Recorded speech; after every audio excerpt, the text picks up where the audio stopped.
Good morning, class 6. We'll start with chapter number 15, The Invisible Man. What is said, if you could have a special power, what would it be? Read this play based on a sci-fi novella, a short novel of the same name. Sci-fi is scientific. It tells the story of a scientist who becomes invisible but fails in his attempt to reserve the process. So he fails the power that he gets, he fails to reserve it. Who are the characters? Narrator Griffin, Mrs. Hall, Jimson, Dr. Cuss. First man, second man.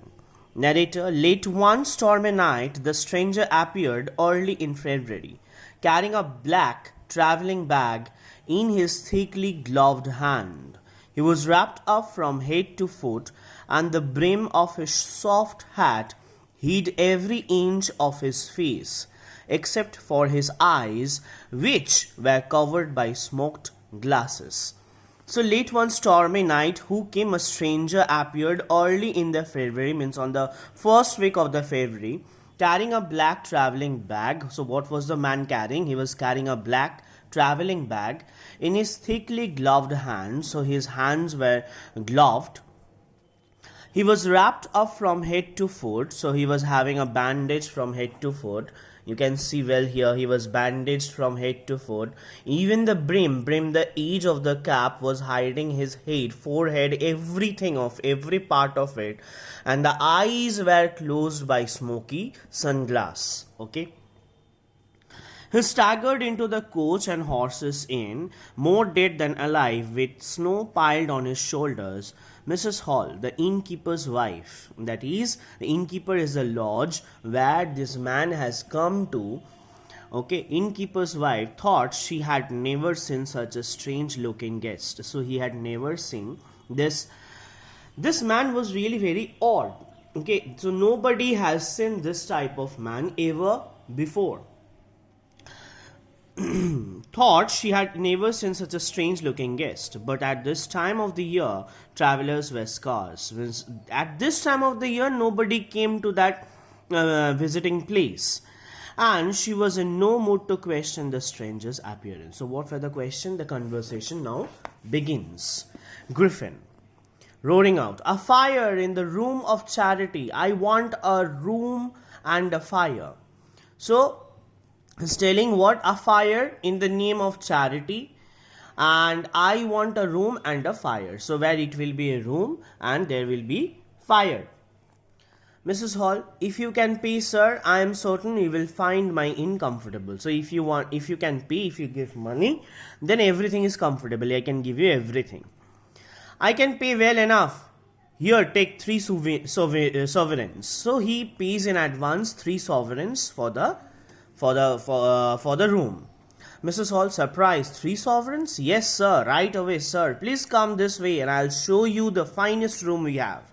Griffin, it needn't be fine. Just so long as there's a fire and a good stout door with a lock. I wish to be warmed and fed and left alone. So what he needs not a comfortable room, but a room where there will be fire. The door is stout, a strong door which nobody can open it unless he opens it from inside with a lock. I wish to be warmed. So he wishes to be warmed in that chilly cold and wants to be leave alone. Mrs. Hall, yes, sir. I have the porter light a fire immediately. Will this room suit? So she shows Mr. Griffin a room and tells him that will this suit? Yes, it will do perfectly.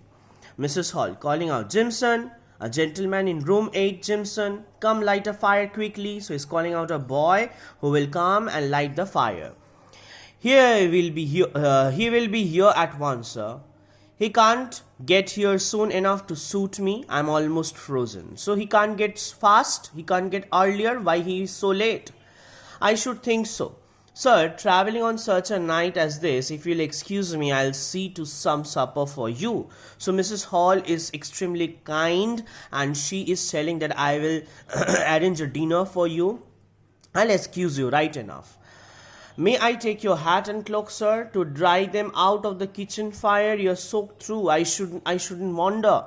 No, I prefer to keep them on and I don't want people hanging about. So this man is telling that no, you don't have to take off my hat, you don't have to take off my sunglasses. I will do it perfectly by myself. I don't need anyone to help me, and I don't like people roaming around me. So you can leave now.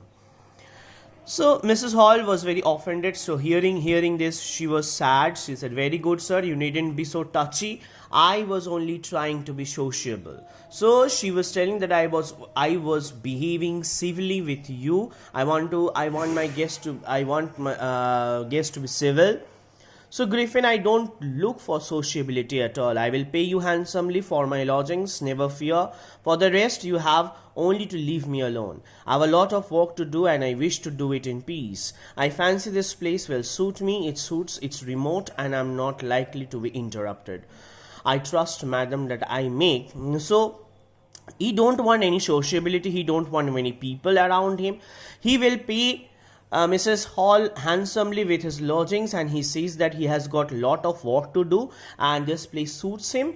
And he says that I trust, madam, that I make myself clear beforehand, firmly. I wish to be left alone, utterly, wholly, completely alone. So this man is quite strange and he is telling that he wants to be left alone. So till here, boys and girls, we'll do it in the next class. This is your explanation number 1. So go through it. I hope you will like this chapter at the very end. Thank you. Bye-bye.